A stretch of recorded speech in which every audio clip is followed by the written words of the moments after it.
Good afternoon, students. Welcome to the Shiksha Niketan online teaching platform. My name is Ultra Rathod and I'm your science teacher. Today's video is about reproductive health.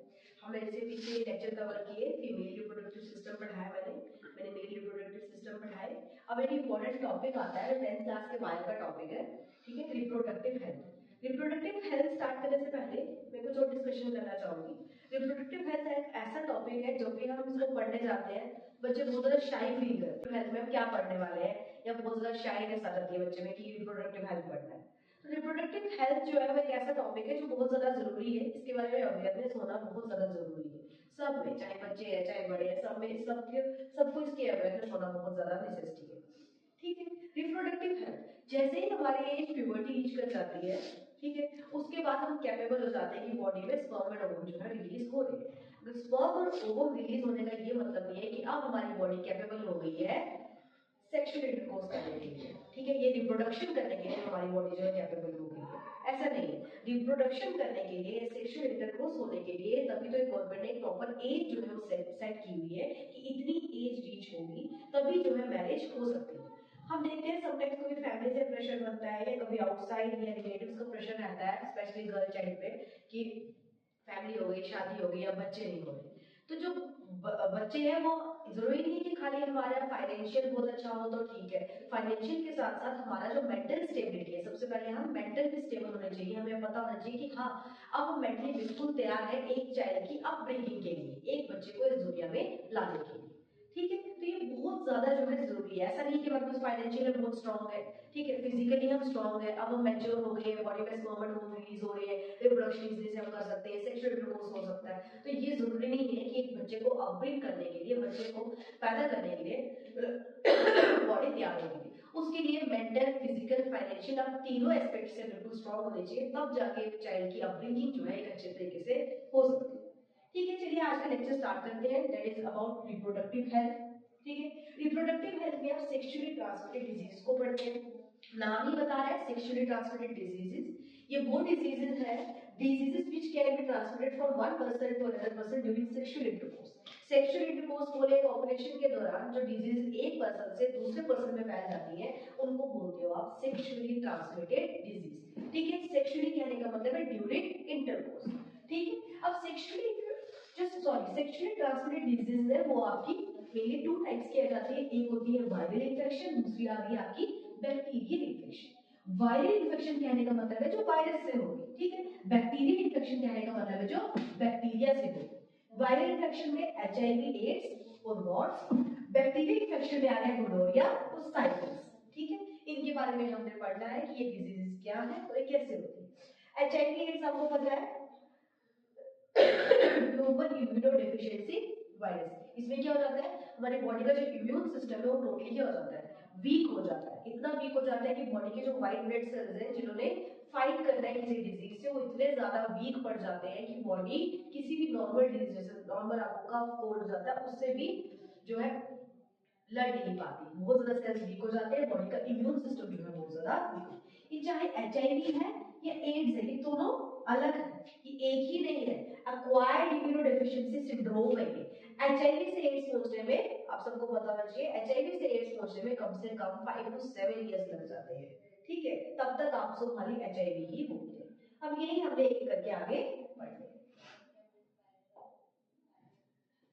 अब आ गया modes of contraception. Contraception कहने का मतलब है ऐसे कौन से तरीके हैं जिनसे आप प्रेगनेंसी को रोक सकते हैं. मतलब समटाइम्स होता है फैमिली की नहीं, हमें बच्चा नहीं चाहिए, या हम किसी बच्चे की अपब्रिंगिंग अभी नहीं कर सकते, हम मेंटली स्ट्रांग नहीं है, हम फाइनेंशियली स्ट्रांग नहीं है, हम फिजिकली स्ट्रांग नहीं है. ठीक है, तो उसके लिए कुछ कॉन्ट्रासेप्टिव डिवाइसेस बनाई गई है जिनका आप यूज इजीली से कर सकते हैं ताकि आप अनचाही प्रेगनेंसी को रोक सकते हैं. सबसे पहले आ गया फिजिकल बैरियर. ठीक है, सर्जिकल मेथड है, इसमें केमिकल मेथड्स है और आईयूसी भी है. ठीक है, एक एक करके इन सबको अच्छे से पढ़ेंगे कि इनका क्या मतलब है और क्या बताते हैं. सबसे पहले आ गया फिजिकल बैरियर. नाम से ही बता रहा है फिजिकल बैरियर. बैरियर क्या होगी, रुकावट. रुकावट किस चीज की, to prevent union of sperm and egg. Specially किसकी रुकावट करनी है, ताकि स्पर्म एंड एग जो है उनको एक दूसरे से मिलने से रोकना है, ताकि क्या हो, वो मिलेंगे नहीं तो फर्टिलाइजेशन नहीं होगी, फर्टिलाइजेशन नहीं होगी तो फीटस को डेवलप, सारा प्रोसीजर जो है सारा प्रेगनेंसी का वो नहीं चलेगा. तो स्पर्म एंड एग की यूनियन को स्पेशली रोका जाता है.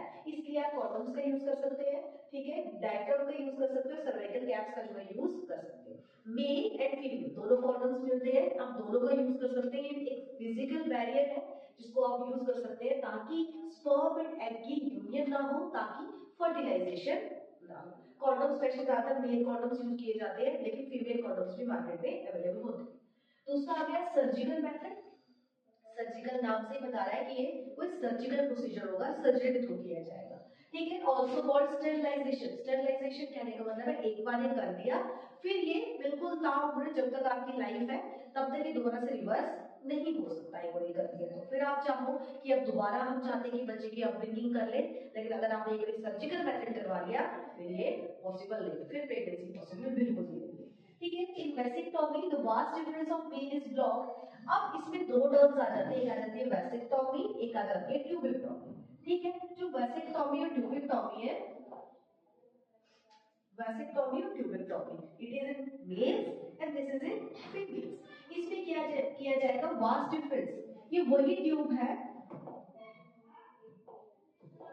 ये वही ट्यूब है बेटा जिस ट्यूब के थ्रू क्या किया जाता था, स्पर्म जो है ट्रेवल करता था। तो उस ट्यूब को ही क्या कर दिया जाएगा, बाय सर्जिकल मेथड, सर्जरी से स्पेशलाइज्ड डॉक्टर इसको करेंगे, उसको कट लगा दिया जाएगा और वहां पे टाई कर दिया जाएगा ताकि स्पर्म की मूवमेंट वहां पे हो ही ना सके, स्पर्म आगे ट्रेवल ही ना कर पाए।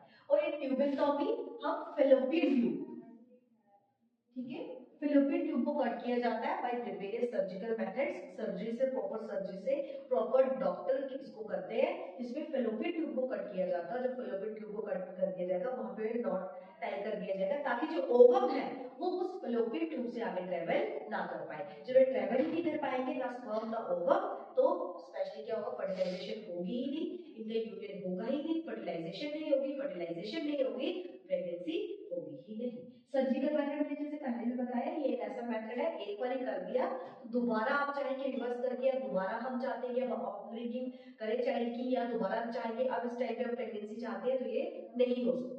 ठीक है, ठीक है। उसके अलावा कुछ आगे chemical method, oral contraceptive changes the hormonal balance. इसमें क्या हो जाता है, आप हमारी बॉडी में कुछ ओरल पिल्स वगैरह दी जाती है जिससे हमारी बॉडी की क्या होगी, हार्मोन्स का जो लेवल है वो चेंज हो जाएगा। जैसे हार्मोन का लेवल क्या चेंज हो जाएगा, हार्मोन ये हो सकता है कि बॉडी में एग रिलीज ही ना हो, या एग रिलीज हो तो फर्टिलाइज हो ही ना।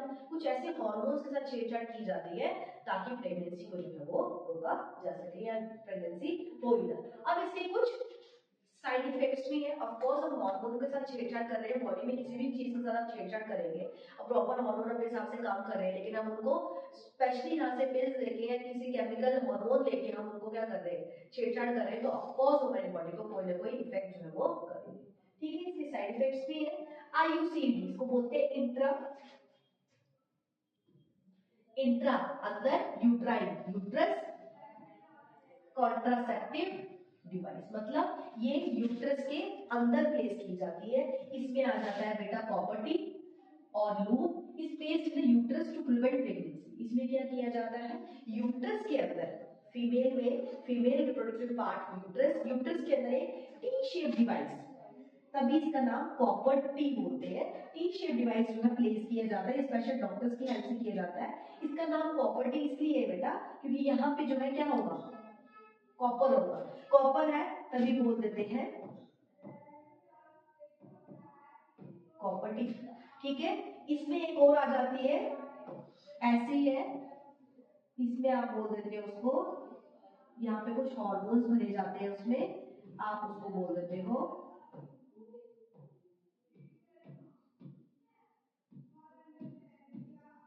Hormonal iodine. इसमें हार्मोन, इसमें कॉपर, तभी इसका नाम है कॉपर टी, इसका नाम आ जाता है हार्मोनल आयोडीन।